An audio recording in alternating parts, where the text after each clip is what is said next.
विद्याधरपुर सरकारी प्रकल्प उपरा विद्यालय रे 78तम स्वाधीनता दिवस पालित।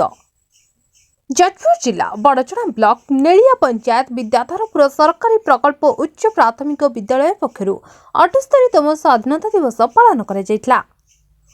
प्रभात बेली ग्राम परिक्रमा करबा परे विद्यालयर प्रधान शिक्षयित्री श्रीमती मौसुमी महांती जातीय पताका उत्तोलन करबा सहित जातीय संगीत गान करा जायतिला। छात्र छात्री मानक द्वारा विभिन्न प्रतियोगिता करा जाय कृति छात्र छात्री मानक पुरस्कृत करा जायतिला। विद्यालय परिचालना कमिटीर सदस्य पुरातन छात्र संघर सदस्य तथा बहु अभिभावक उपस्थित रही बहु मूल्यवान उपदेश देथिले।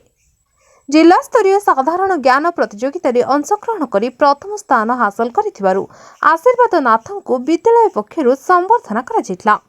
एही कार्यक्रम रे अंचलर बहु वरिष्ठ समाजसेवी वरिष्ठ नेतृमंडलीर बहु ग्रामवासी उपस्थित रहिथिले।